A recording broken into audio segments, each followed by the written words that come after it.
Bonjour, vendredi 26 juillet, c'est Aime l'été. Ici Chantal Lavoie, dernière journée de la semaine. Une journée qui sera marquée par la cérémonie d'ouverture des Jeux olympiques de Paris.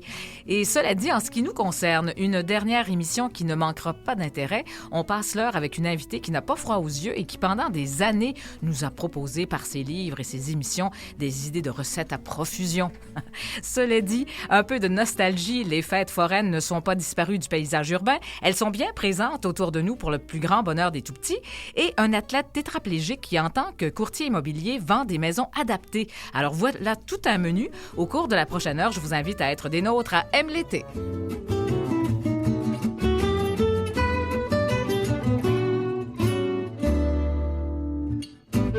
Et aujourd'hui, nous allons en effet parler de maisons, de chalets ou de logements adaptés avec quelqu'un qui s'y connaît. Il est lui-même en situation de handicap. Comme courtier immobilier, Maxime Drolet-Gauthier s'est donné comme mission de dénicher des endroits accessibles pour une clientèle aux besoins particuliers.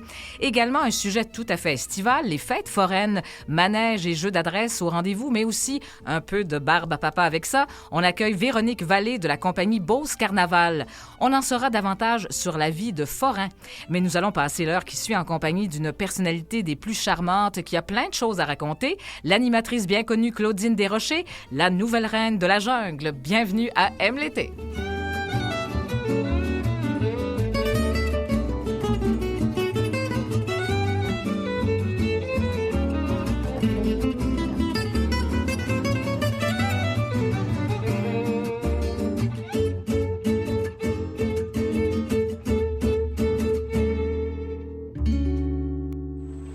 Donc, le ou la grande gagnante de la deuxième édition de Sortez-moi d'ici est... Claudine Desrochers! Bravo! C'est pas vrai! Oui, t'as remporté! Oh my God! C'est surréaliste! Oh my God! J'en reviens pas! J'en reviens pas! Aïe aïe! C'est débile! C'est débile! Claudine, qu'est-ce que ça te fait de gagner Sortez-moi d'ici? 50 000 C'est surréaliste! J'en reviens pas! Je vous le dis, il y a un soir, je voulais quitter. C'était trop d'émotions pour moi. Puis j'ai pas été éliminée ce soir-là. Puis le lendemain matin, je me suis dit, garde, t'es encore là, c'est pour une raison. Motive-toi, raccroche-toi, t'es capable, va jusqu'au bout, donne-toi. Mais je pensais jamais, j'en reviens juste pas. On est émue. Elle est émue. Oui, elle est en studio, Claudine Desrochers. Et oui, Nathalie, c'est quelque chose de l'avoir avec nous comme ça. Oui. Et oui, alors ça te rappelle des souvenirs Oui. quand même. Et puis là, évidemment, nous, comme spectateurs, ce qu'on réalise pas, c'est qu'évidemment, l'enregistrement a été fait il y a quand même plus longtemps. Là. Oui. Alors, ça veut dire que tu as tenu le secret pendant tout ce temps-là. Oui, pendant 11 mois. Ah, C'est quand même c'est long, incroyable. ça. C'est long, c'est interminable, c'est une éternité.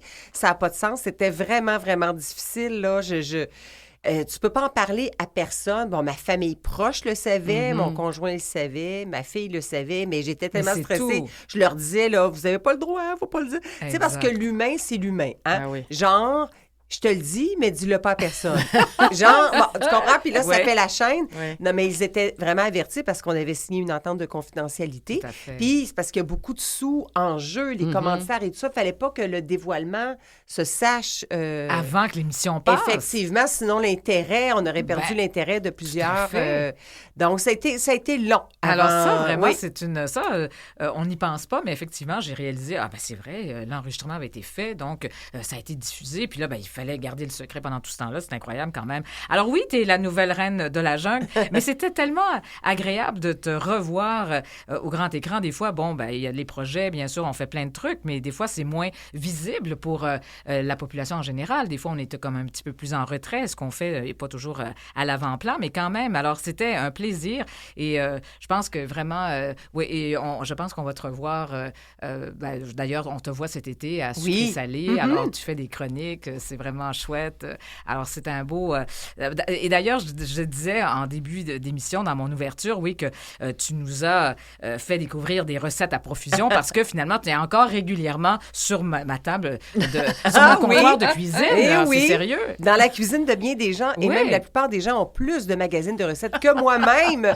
Moi qui ai déménagé souvent, donc j'en laisse aller quelques-uns à gauche, à droite. Finalement, il m'en reste peut-être une dizaine sur oui. les centaines de magazines Mais- de recettes qui existent. En 13 ans de quotidienne, il y en a eu. fait, des livres Mais de c'est recettes. fou parce qu'on a tout est disponible sur Internet, mais on a besoin du papier.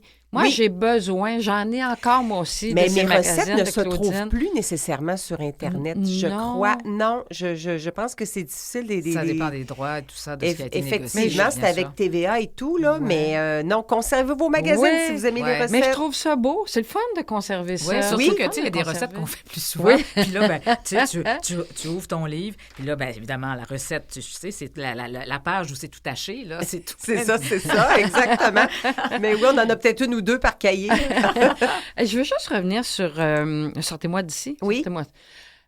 Comment tu as fait pour choisir? Parce que tu pourrais choisir 2000 causes. Tu as choisi de donner les sous à une cause en particulier. Oui, Alors- c'est drôle parce que j'étais en recherche d'une fondation, parce que Ouais. c'est quand même une responsabilité. Là. Tu dis à Hey. qui je vais donner 50 000 $, ça peut changer à quelque part ça peut court-circuiter ou ça peut aider une fondation vraiment à Ça se fait toute la transformer. différence, là. Ouais, Mhm, ou carrément tout à à fait. survivre. Ouais. Donc là, j'étais là, mon Dieu, OK, moi, les enfants, oui, c'est important. Les animaux, c'est important aussi. Oh là, je savais pas quelle cause choisir. Et mon conjoint était invité à une soirée par Cogir, en tout cas une fondation Cogir, qui, eux, donnent des sous à plusieurs petites fondations. Mhm. Et les directeurs, directrices de ces petites fondations-là, dans le fond, ce sont des grandes causes, mais des petites fondations, vous comprenez ce que je veux dire? Ils étaient présents ce soir-là pour faire une présentation et un petit peu nous dire qu'est-ce qu'ils font, tu sais, quelle est leur cause, etc. Et là, je vois arriver ce jeune homme-là, je le regarde, je me dis, mon Dieu, il est dans la vingtaine, il est vraiment jeune. Et il commence à parler avec un dynamisme, puis une passion et tout ça. Et c'est son histoire qui m'a accrochée, mais vous allez voir le lien aussi. C'est que à l'âge de 15 ans, lui voulait démarrer cette fondation-là à 2 pas de la réussite.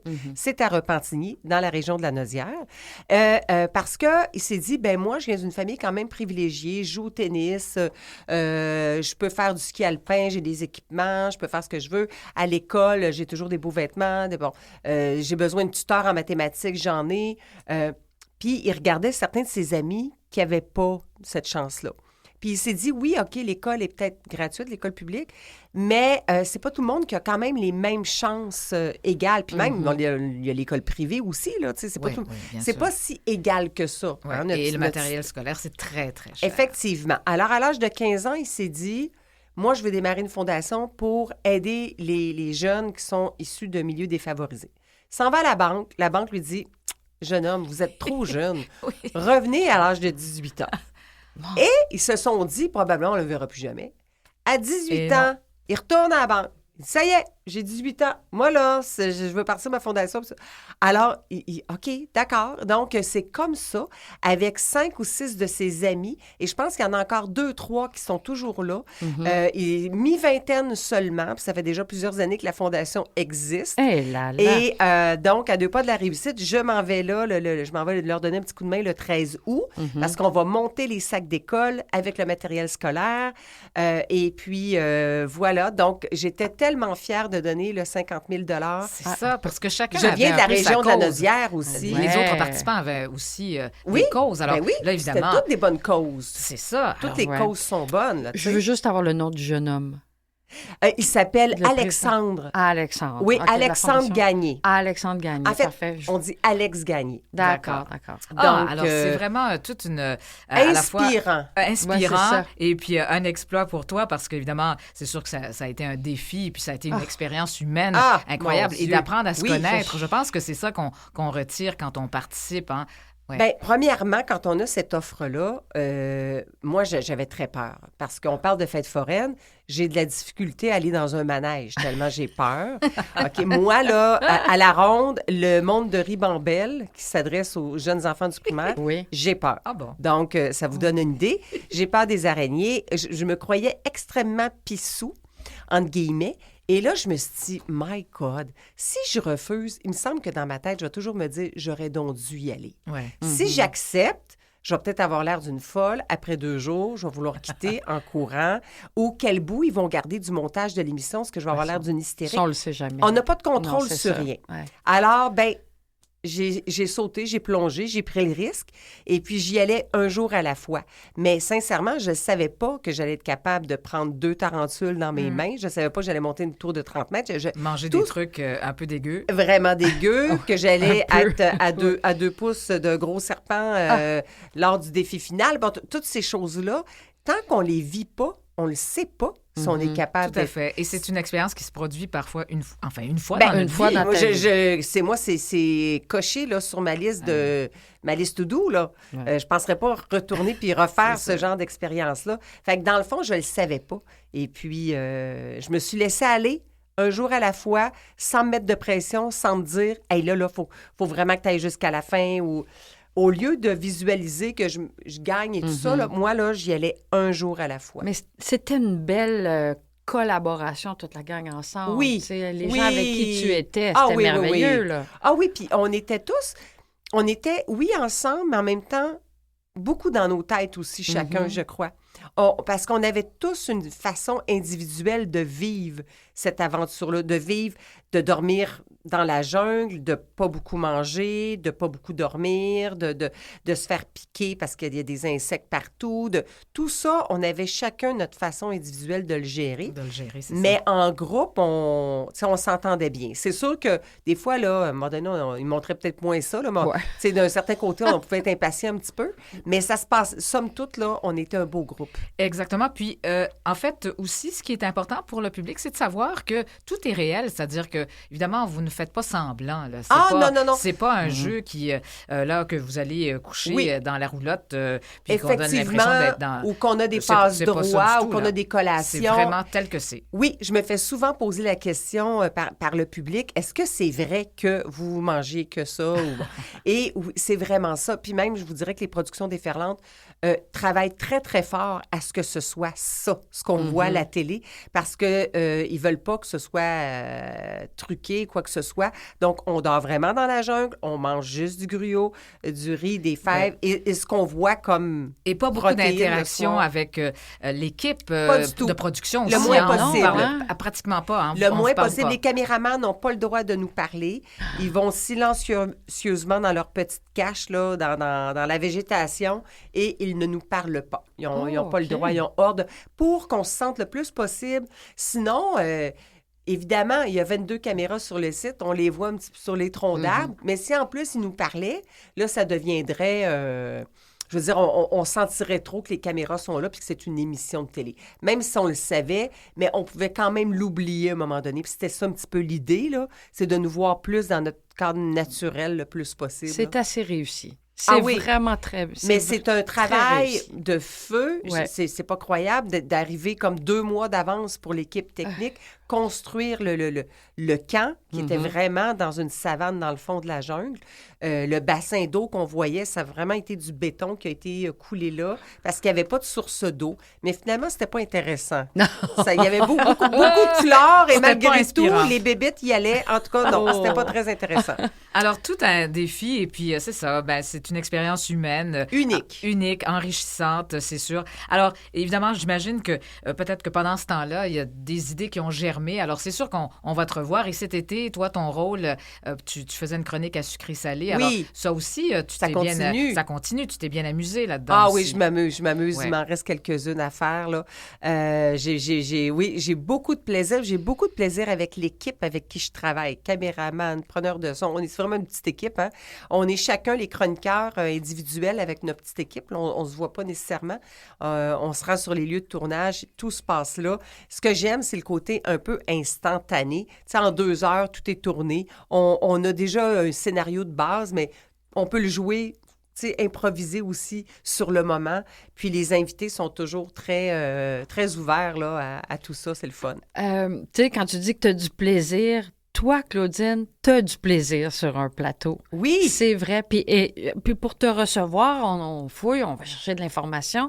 Je suis retombée sur tous les bloopers quand tu as fait ton émission, mais tu rigoles tout le temps. C'est facile de travailler avec toi. Oui. C'est ce que on n'a pas travaillé ensemble, mais ce que j'ai entendu dire, c'est que les gens ont beaucoup de facilité à travailler avec toi. Ah ben c'est gentil que tu me dises Ouais. ça, parce qu'effectivement... T'as du fun, toi. Ben ça fait partie de...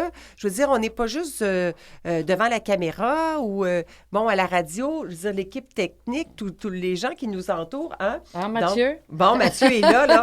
Alors, c'est important d'avoir... Si on a du plaisir avant d'être devant la caméra, c'est sûr que ça transparaît, ça se exactement. ressent. Et Ouais. c'est tellement plus facile aussi quand Mais on a du oui. plaisir. Hein, c'est merveilleux. Et parlant de plaisir, est-ce que toi, t'as été souvent jeune dans les fêtes foraines? Oui, quand même, je vous dirais, j'ai plus ou moins des bonnes expériences, mais on recule dans les années 70. Là.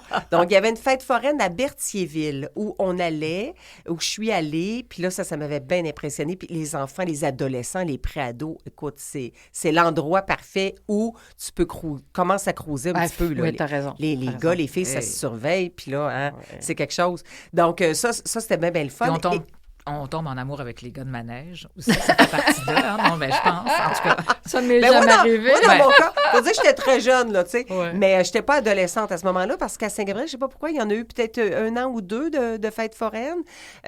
C'était comme des groupes ambulants là, qui se déplaçaient voilà, de c'est ça. petits C'est pas des villages. parcs d'attractions, ce sont des gens qui se déplacent, effectivement. Alors, c'est très différent des parcs d'attractions. Évidemment, on a tous connu, c'est-à-dire pas tous, mais moi, j'ai connu le parc Belmont. Moi entre aussi, autres. moi aussi. Ben, d'accord, mais Oui. toi, Claudine, peut-être pas. Ben, en fait, Parce j'étais que tu trop étais- loin. t'étais mais- loin, oui, c'est puis ça. mon Ah. père, c'est un chasseur, un pêcheur. Lui, à la Montréal.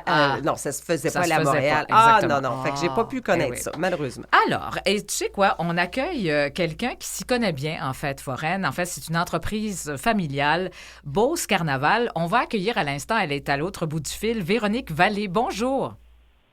Bonjour. Alors oui, c'est vraiment, là, ça nous rappelle, je sens l'odeur de la barbe à papa, là, je le sens d'ici. Vous êtes où présentement? Parce que vous vous déplacez constamment, vous avez toute une programmation. Alors, vous vous êtes promené à travers le Québec déjà, pas mal, cet été. Oui. Présentement, on est à l'exposition de Victoriaville et à l'exposition de Chicoutimi.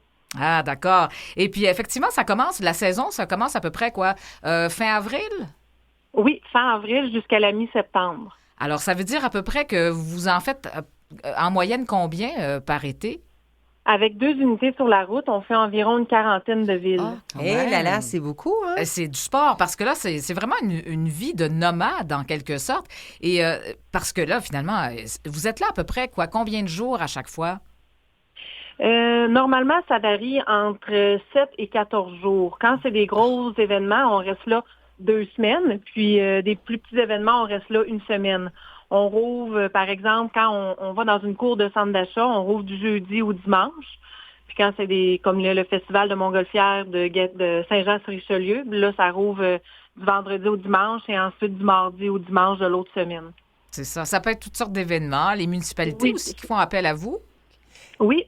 J'ai une tout à petite fait. question. En fait, vous êtes combien dans l'équipe d'employés? Par unité, on est environ 70. Donc, 70. je vous dirais 140, 150 là, avec les concessionnaires. Et là, puis est-ce que vous dormez dans des campings à l'hôtel ou... Dans des On roulottes? dirait que dans des roulottes, oui. OK. On a aussi des dortoirs, des roulottes. Ah. Ça dépend de chaque personne, c'est différent. Mais on dort sur place, à toutes les places où les manèges sont, nous, on dort là. C'est OK. encore plus de confort que ce que tu as vécu, Oui, toi, c'est dans plus la de jungle. confort que ce que j'ai vécu dans la jungle, en effet. Oui, ça, c'est sûr. Ça, Mais- j'imagine, l'aspect sécurité, c'est important parce que moi, je dois vous dire, là, dans les années 70, c'était pas c'était pas votre équipe, là. Hein, c'est sûr, ça, je suis sûre que vous êtes très sécuritaire. Moi, à l'époque, là, ça grinçait, là. On se demandait si le manège allait tenir debout pendant toute la journée, là. Oui, ben c'est sûr que dans les années 70, c'était différent. Il n'y avait pas les mêmes normes de sécurité. Là, maintenant, on a la RBQ qui nous inspecte. On a aussi des recommandations du fabricant. On fait des inspections quotidiennes, hebdomadaires, mensuelles et annuelles. Alors, c'est plus l'emphase est de mise là, sur la sécurité avant tout. Absolument. Et c'est une entreprise familiale. C'est votre grand-père qui a parti cette belle aventure-là. Et puis, je pense que vous alliez même vous accompagner. À l'époque, vous avez même accompagné votre grand-père dans des conventions, là, et puis vous étiez une testeuse de manège. Vous avez fait des bonnes recettes. Oui, si ça passait le test, il disait, ça y est, on prend ça, ça va être le bon choix. Si ma petite fille aime ça, c'est bon. Oui, bien là, on allait dans les conventions, puis on visitait des parcs d'attractions. Puis là, ils nous envoyaient dans les manèges. Puis quand on voulait toujours le refaire, mes frères et moi, là, ils disaient à mon père, qui est la deuxième génération, hey, je pense qu'on achète ça. Les enfants, ils aiment ça, ça va être bon, ça. Donc, tu as passé ta vie là-dedans? Oui, moi, j'ai grandi. T'as grandi. Oui, je finissais l'école, je partais sur la route, ma mère elle venait nous chercher, puis on partait avec eux autres, puis on faisait la tournée au complet. Hey, là, j'imagine que toi, là, un petit travail 9 à 5 tranquille dans un bureau, là, ça marche pas, là. Il faut que ça bouge. Oui, c'est ça. C'est correct, l'hiver, pour se reposer, mais vivement l'été, là, qu'on recommence à vivre plus grandiosement, si on veut. Oui, c'est ça. Puis, évidemment, il y a vos frères qui sont impliqués aussi dans cette entreprise-là. Donc, vous touchez à tout, au fond, là. Juste déjà là, de choisir des fois des nouveaux manèges aussi. Il y en a de nouveaux, même cette année. Oui. Cette année, on a le Storm qui arrive des Pays-Bas. C'est un manège qui est vraiment agréable. On l'a fait, dans ce temps-là, il y avait juste mes frères et moi et ma belle-sœur, puis on a ri tout le long du tour de manège. Ça l'a pris 3 ans de l'avoir. Maintenant, c'est plus difficile là, depuis le COVID. On dirait que, comme on dit, il y a le dos large. Fait que acheter un manège, ça prend du temps à recevoir, mais ça vaut la peine. Là. Je pense que les gens ils aiment ça. Aussitôt qu'on l'a sorti la première semaine, là, il y avait des grandes files d'attente, puis c'était beau à voir. Bien, justement, puisque vous dites que c'était beau à voir, qu'est-ce qui vous rend le plus heureuse avec toutes ces années de fêtes foraines? Qu'est-ce qui vous apporte encore de la joie? C'est de génération en génération. Je pense que mon grand-père, mon père vous dirait la même réponse. C'est d'entendre les gens rire, les gens crier dans les manèges, sortir de là puis dire « Hey, il va le faire, c'est malade, c'est trippant ». Ça vaut tout l'or du monde. C'est ça que vous disiez, oui, effectivement. J'ai vu que c'est ce qui vous motivait beaucoup, là, cette joie là, des enfants notamment et la joie des parents aussi, forcément. C'est toute une ambiance. Et puis, comme on disait, vous avez grandi là-dedans. Est-ce qu'il y a, justement, les compagnies qui vendent des manèges, est-ce que c'est à travers le monde, là, je veux dire quand même, est-ce qu'il y a beaucoup de compétition? Est-ce que vous êtes pas mal les seuls au Québec à faire ça? Je sais qu'il y a peut-être une autre entreprise comme la vôtre, mais quand même, comment ça se passe concrètement? On est 2 entreprises au Québec qui fait ça. Depuis 2019, on est 2. Avant, on était 3. Là, on est 2, mais il y a beaucoup de marchés aussi. Il y a beaucoup de carnaval en Ontario. La compétition est plus féroce, ça, je vous dirais. Mais tout ça se fait toujours dans un beau respect, par exemple. Là. Nous, on est très proche de carnaval en Ontario. On s'organise des événements sportifs l'hiver, puis les gens s'entraident aussi. Il y a une belle collaboration, c'est ça? Oui, c'est ça. Moi, j'ai eu de la misère avec les douanes pour le nouveau manège, puis c'est quelqu'un d'Ontario qui a entendu dire qu'on avait de la misère. Ils nous ont appelés pour nous donner des trucs. Tu sais, malgré tout, la compétition, il y a quand même une belle entraide. Là. C'est sûr que c'est pas tout le monde qui s'entraide, là, mais généralement. Alors, c'est toute une vie quand même, une vie de nomade. Et puis, il y a, je pense, aussi les gens qui animent les jeux d'adresse. C'est très varié, là. Oui, on a des gens qui travaillent dans les jeux d'adresse. On a des gens qui travaillent dans les restaurants de barbe à papa, doré aux frites, de poutine. Ensuite, on a l'équipe manège. On a aussi une équipe qui nous aide à faire les transports. Eux, ils partent le dimanche, ils viennent nous rejoindre sur place, ramassent un manège, puis l'amènent à l'autre ville.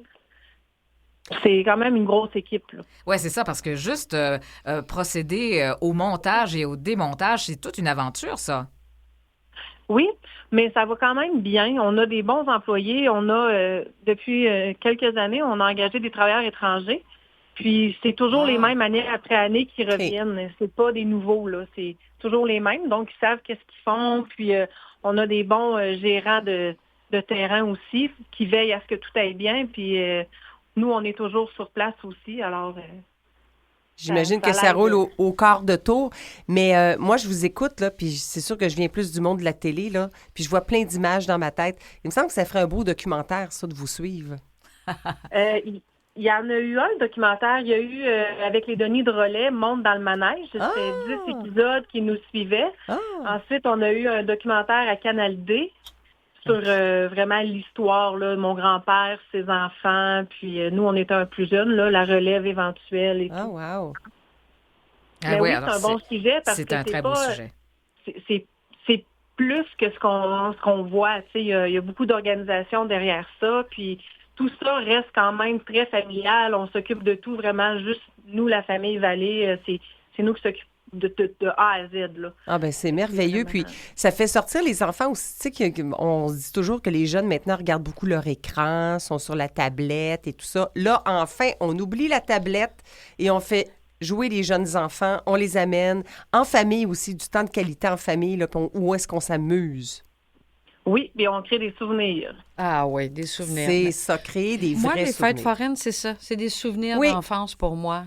On y va avec les enfants, on mange la barbe à papa. C'est une du tradition bonheur, d'été. tout à fait. Et puis, je pense aussi, vous vous êtes déplacé quand même, quand vous allez dans des régions comme Bécomo, Sept-Îles, il y a toute la population, enfin, les jeunes Inuits aussi qui se réjouissent, là. Je pense que vous faites bien des heureux aussi quand vous allez dans ces endroits-là. C'est vraiment très attendu, hein, votre passage. Oui, ils ont toujours très hâte qu'on arrive. C'est tellement beau de les voir. Ils viennent avant qu'on arrive. Par exemple, je pense, j'ai l'image de cette île. Les camions arrivent dans le stationnement, puis là, on voit les enfants, puis ils essayent de grimper dans le manège pour voir c'est lequel. Puis là, ils sont là. Madame, c'est quoi ce manège-là? C'est quoi les autres? Puis ils sont vraiment excités. Là. C'est beau à voir. Wow. Alors, c'est ça. Donc, des gens qui sont prêts à vivre autrement, à partir à l'aventure pour l'été. Mais, évidemment, quand c'est l'hiver, des fois, il y en a qui... j'ai lu qu'il y avait, par exemple, le cas d'une infirmière auxiliaire, des gens qui travaillent dans d'autres domaines complètement. Et l'été, c'est ce qu'ils font, finalement. Ils se retrouvent chez vous, là, à partir en tournée comme ça. Alors, une quarantaine de villes que vous visitez à chaque été, c'est quand même quelque chose. Merci beaucoup, Véronique Vallée, d'être venue nous en parler. Merci à vous. Et puis, je vous souhaite évidemment un beau développement pour cette compagnie, qui est la compagnie de votre grand-père, en quelque sorte, et vous vous êtes transmis ça de génération en génération. C'est merveilleux, c'est un beau projet, et peut-être que vos enfants vont suivre aussi. Un bel été. Oui, Mangez-vous encore de la barbe à papa? Non, moi, j'en mange pas. Non, là, vous êtes un peu tannés, j'imagine, depuis le temps. Alors, merci beaucoup, Véronique Vallée. Et nous, on va s'arrêter. Merci. Au revoir. Et puis, on va s'arrêter le temps d'une pause, Claudine et Nathalie. Oui. D'accord. Et on revient tout de suite après. Ah.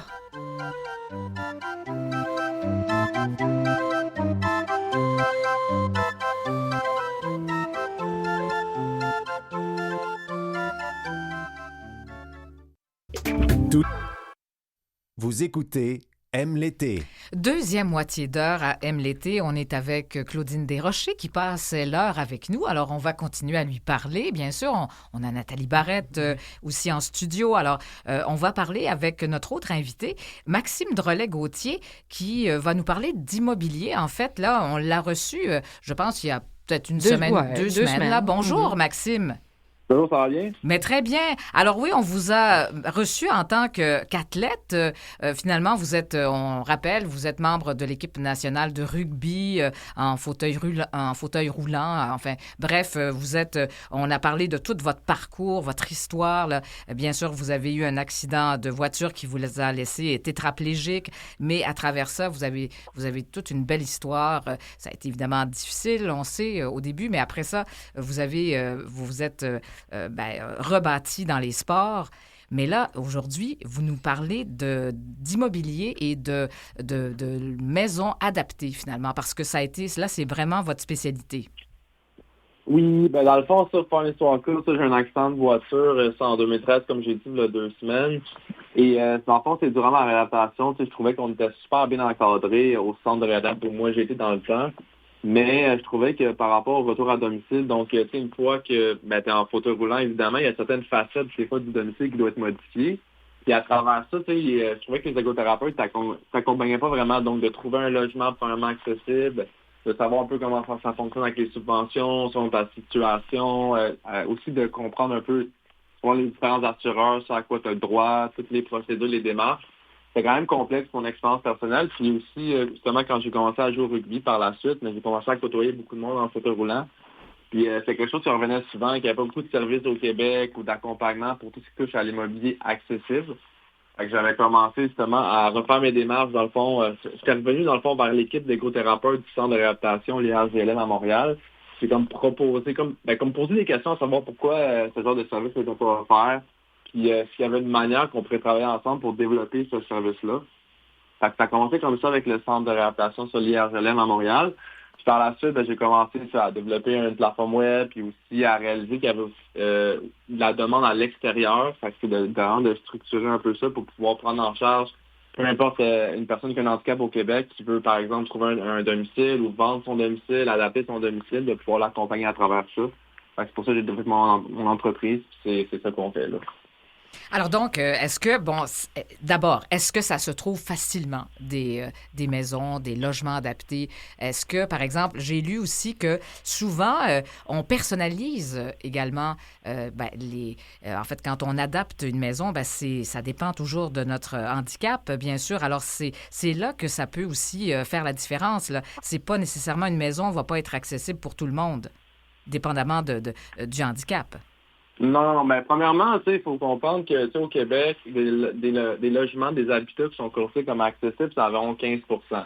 Quand on dit accessible, c'est souvent quelqu'un en fauteuil roulant. Fait que déjà, en partant, il y a beaucoup moins d'offres. Puis aussi, je veux dire, avec la crise du logement, puis aussi, si on va dans le côté locatif, là, la plupart des gens en situation de handicap, ils ont un revenu qui est inférieur à la moyenne des gens qui n'ont pas d'handicap. Fait qu'on concernant justement la crise de logement, le fait qu'il y a juste 15 % de ces logements-là qui sont accessibles, puis le fait justement que comme la plupart des gens en situation de handicap ils ont moins de revenus, ça fait que c'est vraiment difficile pour eux en ce moment d'en trouver un. Ça, c'est la première chose. La deuxième aussi, c'est que la plupart des propriétaires de tours à logement ne sont pas obligés d'accepter une adaptation à leur logement.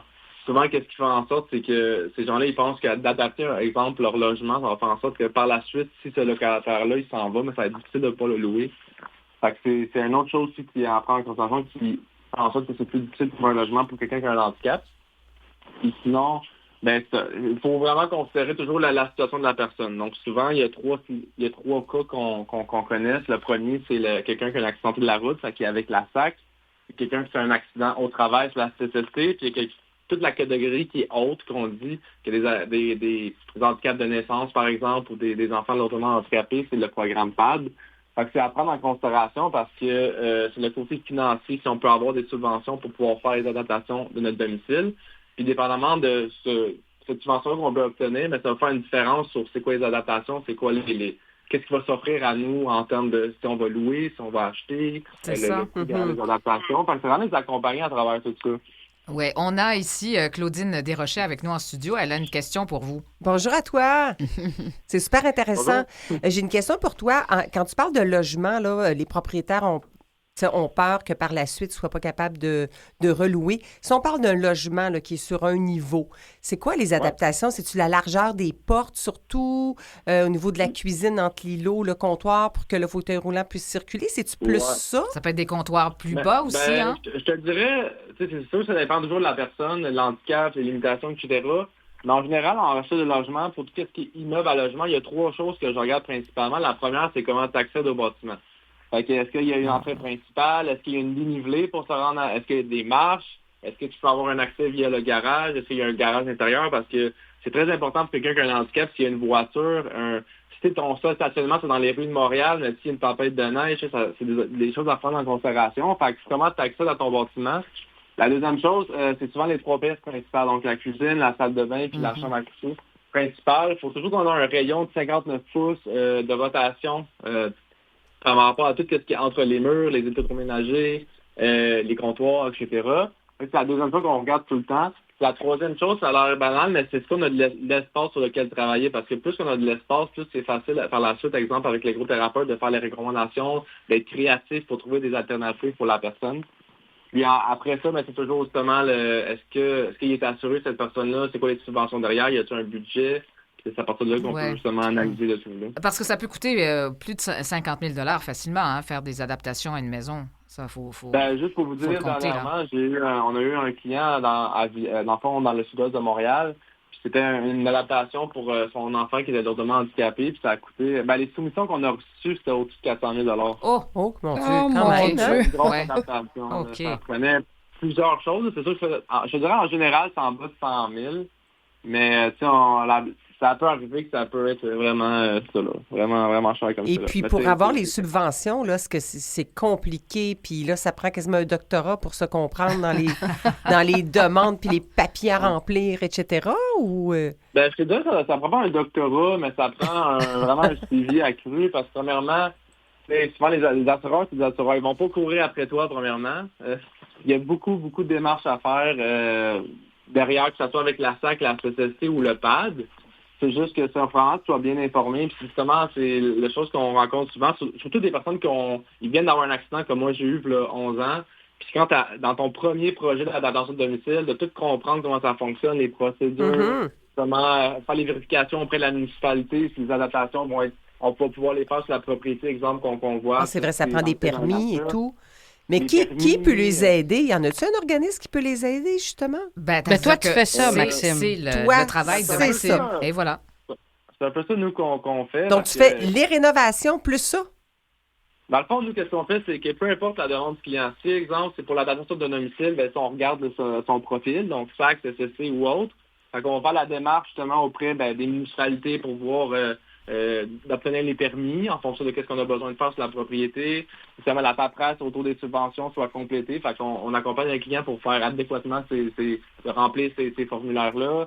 On communique dans certains cas avec les agents en charge du dossier, donc SAC, PAD, CSSC. Fait qu'on va négocier avec eux dans le cas où les devis qui sont envoyés, qui sont recommandés par l'écothérapeute, ne sont pas nécessairement logiques par rapport aux besoins du client, parce que ça arrive souvent, parce que c'est toujours le moins cher possible. Fait que des fois, c'est pas les meilleures recommandations. Plus s'il y a un élévateur qui fait partie du projet, ben, c'est nous qui va contacter les Savaria, les Atlas, toutes les compagnies, puis on fait les démarches auprès de ces entreprises-là aussi. Puis, je te dirais, pour les projets d'adaptation de domicile, c'est vraiment ça. On va regarder les soumissions, on va aller chercher les entrepreneurs, on va regarder les soumissions qu'on reçoit avec le client. On essaie de l'éclairer de faire le meilleur choix possible. Par la suite, on s'assure que durant les travaux, que l'entrepreneur suit les normes d'accessibilité, évidemment par rapport toujours aux adaptations plus précisément pour s'assurer que ça va être correct pour la personne par la suite. Puis ensuite, une fois que les travaux sont terminés, ben, on va confirmer. Puis voilà, je dirais pour les adaptations de domicile, ça ressemble à ça. Puis pour l'achat ou vendre, ben, c'est vraiment, on a une petite équipe aussi de courtiers immobiliers, dans le fond, qui est habitué à ce genre de clientèle-là, donc ils savent quoi regarder. C'est souvent, évidemment, des condos, des pleins pieds qu'on va faire parce que ça minimise les coûts d'adaptation. Puis c'est souvent les assureurs vont te rediriger vers ces propriétés-là. Ouais. Donc, fait qu'il y a aussi le service de courtage immobilier. Puis sinon, on a une plateforme web qu'on est en train de développer, un genre de centrise du proprio, mais seulement avec des propriétés qui ont un minimum d'accessibilité. Fait que c'est développer une plateforme. Fait que quelqu'un qui cherche un logement ou une propriété, mais sur cette plateforme-là, il va tout savoir ce qui est disponible dans le temps réel. Mais Maxime, c'est énorme là, tout ce que tu dis, et puis c'est vraiment des démarches incroyables. Mais en fait, les gouvernements, je veux dire, au niveau de l'accessibilité universelle, il n'y a pas des normes là maintenant de construction pour permettre déjà de construire avec l'accessibilité universelle. Ça peut déjà quand même faire le travail en bonne partie. Est-ce qu'on est obligé, est-ce qu'on pourrait pas, par exemple, petit détail, avoir des interrupteurs tous placés un peu plus bas? Qu'est-ce que ça change quand on a qu'on soit en fauteuil roulant ou enfin qu'on soit qu'on n'ait pas de handicap, que les interrupteurs soient plus bas? Tu sais, ça pourrait rendre service en même temps à tout le monde. Tu sais, c'est toutes sortes de choses qu'on peut penser en amont. Et est-ce que tu dirais qu'il y a une évolution de ce côté-là? Bien sûr qu'au Québec, on est quand même en retard par rapport à nos voisins les États-Unis, où que déjà en normes de quand il y a des constructions nouvelles, il y a plus de réglementation par rapport à l'accessibilité. Nous, ici, c'est sûr que depuis, je pense que 2019, tout dans le tour à logement qui dépasse, je m'en rappelle plus, je pense que c'est 10 logements, sont obligés de le rendre accessible, dans le fond, à la propriété, dans le fond, avec une rampe d'accès ou un ascenseur, etc. Mais il n'y a pas beaucoup de projet. Il y a aucune obligation, dans le fond, là, par rapport à ce que, comme tu disais tantôt, avec les interrupteurs, les largeurs de porte qui sont accessibles, c'est 34 pouces et plus, par exemple. Il n'y a rien qui force les constructeurs à suivre ça. Les entrepreneurs, exact, oui. Oui, mais il y a des entrepreneurs de plus en plus mettons, ils vont faire un pourcentage des, je sais pas, exemple, ils veulent construire 25 logements. Mais exemple, tout ça au premier étage, ils vont les rendre accessibles pour, mettons, aller rechercher une clientèle, justement, de façon plus réduite. Mais je te dirais qu'il n'y a pas une obligation encore. Il y a des choses qui s'améliorent, je trouve, mais on est quand même loin. Fait que c'est un peu aussi ça que l'entreprise veut faire, on veut concentrer un peu les gouvernements, puis Parce que qu'il y a un peu de changement. Parce que l'ergonomie, c'est pas juste pour quelqu'un en photo roulant. Non, ça touche tout le monde, c'est ça. J'allais te parler de ça. C'est que la population vieillissante exact, aussi, pour on les adapte personnes les âgées. maisons. Tu sais, les gens âgés recherchent maintenant beaucoup de plein pied, des maisons plein pied, justement à cause du fait qu'ils vieillissent, puis que c'est plus difficile, évidemment, les escaliers et tout. Mais c'est ça, c'est que ça peut servir à tout le monde. Alors, c'est vraiment une expertise à développer. Oui. Exactement. Mais tu sais, je vois quand même, depuis que je me penche sur ce projet-là, ça fait environ 3-4 ans, qu'il y a vraiment une évolution, ça s'améliore. Tu sais, aussi, je participe à des décrets, justement, d'urbanisme par rapport à l'accessibilité universelle. Je trouve qu'il y a quand même une amélioration, surtout dans le désir, au moins, de changement. Ouais. Mais ça reste qu'il y a quand même beaucoup de choses à faire. Là. Alors, tu desserres plusieurs territoires, là, et puis tu as aussi tout ton côté, là, tu as construit toi-même un chalet. Tu es en train de construire, je pense, ton chalet adapté aussi, alors évidemment. Ouais. Parce que dans le domaine des chalets locatifs, on pense à tout ce qui est Airbnb et tout ça, il n'y en a pas beaucoup qui sont adaptés. Alors, toi, c'est ce que tu as créé avec tes chalets. La compagnie s'appelle comment, donc? Chalet pour tous? Chalet pour tous, oui. OK. Donc... En 2020, en fait, ça a commencé. Puis, mais je dirais que même encore de ce côté-là, il y a quand même une évolution parce que quand j'ai fait mon chalet en 2020, le premier, si je ne me trompe pas, il y avait les chalets U qui est dans le Laurentide, les chalets universels qu'il y avait. Puis, il y en avait, je pense, 2 autres au Lac-Saint-Jean, puis c'était tout. Mais depuis 2020, ça fait qu'en 4 ans, il y a vraiment une augmentation qu'il y a eu, puis j'en ai vu quand même plusieurs. Tu peux aller voir sur le site qui roule. Là, c'est un site qui... Oui, parce que vous êtes recommandé par qui roule, justement. Non, exactement. Il y en a de plus en plus, en tout cas, des chalets qui ont moins... Tu peux accéder à la propriété. Ça ne veut pas dire que tous les étages sont accessibles, mais au moins, je trouve qu'il y a quand même il y a une augmentation de l'offre là, de ce côté-là aussi. C'est ça, parce que, ton chalet, c'est le seul et unique chalet perché en montagne adapté aux personnes à mobilité réduite quand même au Québec, c'est ça. Bon, écoute, en tout cas, c'est vraiment un beau projet. Et puis, j'imagine que tu as quand même une clientèle qui a de grands besoins. Alors, c'est vraiment d'autant plus important ce que tu fais pour tes clients. Alors, écoute, merci, Maxime, d'être venu nous en parler. Oui, puis merci pour ce que tu fais aussi pour aider les gens à se sentir mieux, plus confortables, puis à se trouver un endroit où ils peuvent être heureux avec leur handicap. Là, c'est vraiment fantastique ce que tu offres comme service. Oui, on essaie de toujours améliorer le service, c'est ça, puis en espérant qu'on peut faire une certaine différence dans le futur. Là. C'est sûr que tu en fais une. Je pense que les besoins avec la population qui vieillit, les besoins vont être grandissants, assurément. Bon, merci. Bravo, Maxime. De beaux projets encore pour toi à venir. Un gros merci. Merci, Maxime. Au revoir. Bye.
Alors, oui, quel bel exemple, n'est-ce pas, Claudine, ce jeune homme, là, Ah, finalement, oui. qui a fait de son handicap une force, finalement. Oui, vraiment. Puis, tu sais, je pense que quand ça lui est arrivé, cet accident-là, il ne devait pas penser se voir un jour, quelques années plus tard, Pas du chef tout. d'entreprise, consultant, aider les autres. Exact. Tu sais, il a pu transformer quelque chose de dramatique en quelque chose d'extrêmement positif. Tout à fait. Il a vu des opportunités, finalement. C'est ça, Ouais, c'est comme ouais. ça, des fois, qu'il faut La aborder la vie. résilience, beaucoup de Ouais. résilience, Oui, et franchement, tout c'est un à exemple pour plusieurs. Tout Oui, à fait. absolument. Et puis, on parlait de logement, de maison, mais en fait, toi, t'es presque, en fait, est-ce que t'es dans le déménagement? On va le dire. T'es Moi, dans là, le je suis déménagement. je suis Oui, dure à c'est suivre.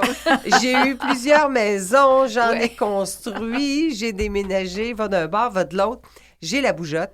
Et là, j'ai déjà habité dans le Vieux-Montréal. Ouais. Je suis retournée sur la Rive-Sud. En fait, je viens de la région de la Naudière, mais la Rive-Sud de Montréal, c'est devenu comme... J'ai fait mes racines là. D'accord. Je vous dirais, parce que ma fille a fait son primaire, son secondaire. C'est un endroit que j'aime beaucoup. Et le Vieux-Montréal aussi. Donc, quand je me suis séparée avec mon conjoint il y a quelques années, donc avec ma fille, on est allé vivre en condo dans le Vieux-Montréal. Elle, bon, jeune adulte, elle trouvait ça vraiment cool. Et puis, je me suis plu aussi, parce qu'on avait 3 petits toutous à l'époque, donc aller marcher dans le Vieux-Port, c'est donc le fun. Mais là, ma fille voulait sa voiture. Alors là, dans le Vieux-Montréal, ça coûte quand Moins même... évident pour le stationnement. C'est le sûr. stationnement, ça coûte cher, le stationnement Ouais, c'est intérieur et tout. Fait que là, j'ai fait, on retourne sur la rive sud, je me suis trouvé un bel endroit, achète la voiture. Et là, finalement, mon conjoint et moi, on est revenus ensemble. Ah ouais, on redéménage. Ah oui, ça, c'est une belle histoire quand même. Hein? C'est beau, votre Ben oui, histoire. vous êtes Ben oui, séparés, ben oui. vous êtes revenus par la C'est ça, suite. ben oui. Il y a juste les fous qui ne changent pas d'idée, Vous comme avez on été dit. séparés combien de temps? À peu près 3 ans. 3 ans. À peu près hein? 3 ans. On a Wow. travaillé sur individuellement. On travaille toujours notre couple. Et puis là, on a décidé, on se lance, on réhabite ensemble. Et là, on va aménager dans le Vieux-Montréal début septembre. Ah, fait que là, t'es dans le déménagement. Ben là, je suis dans présentement, là. l'épuration. OK. Et puis là, ça va être les boîtes bientôt, là. Mais là, tu ouais. as une passion aussi pour les animaux. Alors, ça veut dire Oui. que vous devez aussi, les animaux vont Nos- faire partie de. Oui, là, on de a votre perdu vie, notre petit montréalaise. Charlot. Oui, Ah oui, Charlot est décédé. Oui, Charlot nous a quittés. Fait que là, on a Rosie et Juliette qui sont avec nous. Mais là, ça, c'est une autre... là, on rencontre une gardienne la semaine prochaine. Oh. Ben oui, parce qu'on en voit souvent dans le Vieux-Montréal, oui, les gens, un peu partout. De toute façon, les gens qui promènent toutou, c'est ça pour garder. Là, bien sûr. on la rencontre. là, c'est D'accord. quelque chose. Parce que là, présentement, sur la Rive-Sud, j'ai 2-3 voisines qui m'aident, qui font du télétravail, bon, tout ça. Mais là, quand tu changes de lieu, il faut que tu trouves quelqu'un de confiance. Ce n'est pas un chat, un chien. Non, hein, non, ça a puis besoin. on n'a pas envie de les laisser toute la journée, Mais non. tout seul, à la maison. Là. Exactement. On veut qu'ils sortent, qu'ils se promènent. Tout à fait. Fait qu'il y a un site Bravo. qui s'appelle Paw Shake. Ah, Donc, Pas, je te- P-A-W. Patte de c'est ça, Ouais. Shake. Et on peut donc rencontrer des gens qui sont disponibles pour, moyennant évidemment un certain tarif, mais qui peuvent venir sortir ton chien ou le C'est garder. ça, tout ça. promener, puis on les voit C'est ça. passer avec plusieurs chiens Fait que là, à la fois. on va rencontrer peut-être notre futur gardien. D'accord. Puis l'autre chose aussi, j'ai trouvé très émouvant ton histoire avec, vous avez eu un cheval à un moment donné. Oui. Hein, puis ça fait quand même quelques années. Oui. Ta fille se passionnait pour l'équitation. Tout à fait. Et un jour, c'est ça, vous avez eu... d'abord, elle a commencé par la selle anglaise Oui. et elle est passée à autre chose après. Selle western. Selle western. Tout Et à puis fait. là, T'es encore dans ça. il y a eu un cheval que vous avez adopté finalement et Oui. puis qui a fait partie de votre vie. Et vous avez dû vous en départir à un moment donné parce que la vie étant la vie, vous aviez plus le temps de vous en occuper. Et puis, la vie change. Mais après ça, c'est ça. En fait, raconte-nous c'est cette- plus cette belle que histoire. il s'était blessé. Ouais. Alors, et ma fille faisait de la compétition. Donc, un cheval qui est blessé, puis il y avait eu 2 blessures. Il y avait une faiblesse au niveau d'une patte. Et ma fille, donc, est passionnée par la compétition. Alors là, qu'est-ce qu'on fait? Là, je me suis dit, on va le remettre en forme et tout ça, puis on va trouver une famille pour la vie. Parce que on peut pas se départir d'un cheval. Oui, Non. en fait, on peut, mais quand tu aimes ton animal, tu ne veux pas t'en départir comme ça. Là, Donc, moi qui est très, très maternelle, alors j'avais trouvé quelqu'un qui devait, qui connaissait les gens dans le domaine et qui devait me trouver une bonne famille. Finalement, donc on l'a vendu. J'étais certaine qu'il était à la bonne place et tout ça. Et là, je communiquais avec cette personne-là, tu sais, pour jaser un petit peu avec elle. Et puis, finalement, plus de nouvelles. Cette personne-là ne me répond plus, tout ça. Fait que là, je me dis, bon, ben, peut-être qu'elle me trouve fatigante, tu sais. J'écrivais pas tous les jours, mais mettons... une fois par semaine, c'est pour juste avoir des petites nouvelles. Elle s'est dit, moi, j'ai adopté le cheval, pas la Claudine. maîtresse, pas Claudine, c'est ça. Fait que c'est ça que je me suis dit, bon, OK, Claudine, calme-toi. Mais finalement, on a appris que notre cheval a été vendu par ces gens-là quelques semaines plus tard. Et finalement, il aurait été racheté à 3 reprises pendant l'été. Et là, ma fille, à minuit, elle rentre dans ma chambre en pleurant, en criant. Je suis là, mon Dieu, qu'est-ce qui se passe? Qu'est-ce qui se passe? C'est qu'elle était sur Facebook et il y a une jeune adolescente qui l'avait acheté pour quelques centaines de dollars. Elle l'avait vu dans un champ, trouvait qu'il faisait pitié parce qu'il était blessé. Elle l'a acheté à la cachette de ses parents. Ses parents ne le savaient pas.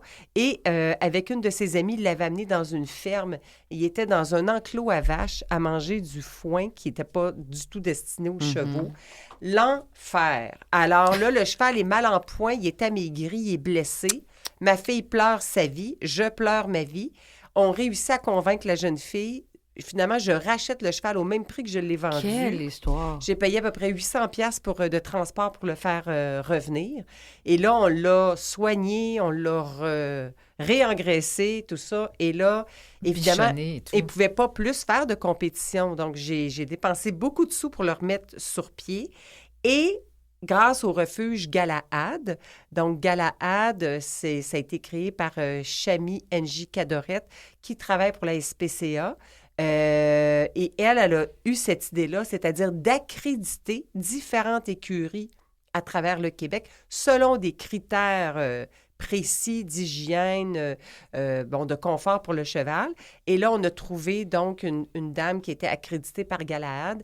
Et je vous jure que je l'ai rencontrée plusieurs fois, puis je suis allée voir sa place, puis puis pour être certaine. Puis j'ai quasiment fait jurer, là, que jamais que ça s'en départirait. Pour que ça ne se reproduise plus. Une femme extraordinaire, et donc le cheval est là présentement. Mais tout ça pour dire que c'est une de mes passions. J'aimerais ça d'ailleurs faire un documentaire sur ce genre de... Parce que on pense beaucoup aux chiens, aux chats. Oui, la maltraitance. La maltraitance aux exactement. petits animaux de compagnie, mais les chevaux... En fait, c'est qu'il s'est retrouvé dans une ferme où il était en présence, je pense, de chevaux dominants. Et puis, je pense... En plus, c'est ça. C'est où il a été blessé quand il a été revendu. À ce moment-là, il était dans un champ. Il y avait des chevaux qui le battaient, qui l'empêchaient d'avoir accès à la nourriture.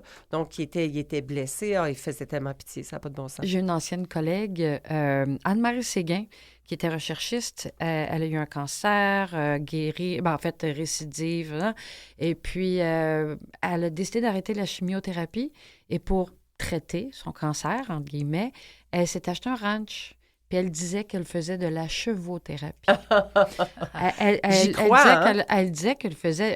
Elle n'a pas guéri parce qu'elle savait qu'elle était condamnée. Là. Elle savait, les dernières années de sa vie, elle a décidé, je vais faire de la chevothérapie. Elle était tellement heureuse. Je comprends, je suis convaincue que celle-là...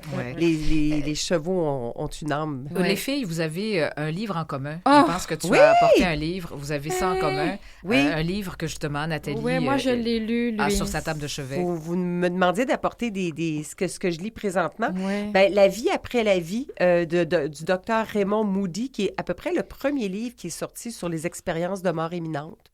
C'est pas récent, ce livre-là. Ça date de quand même plusieurs années. Et depuis, heureusement, il y a beaucoup, maintenant, plus d'études, plus sérieuses là, qui se font, là, un peu surtout en Europe. Oui, en fait, il y a beaucoup d'études en Europe, beaucoup d'études qui ont été faites en anglais. En fait, c'est surtout les Anglais qui font des études. Puis il y a un docteur qui s'appelle Christophe Fauré qui rapporte ces expériences de mort imminente-là.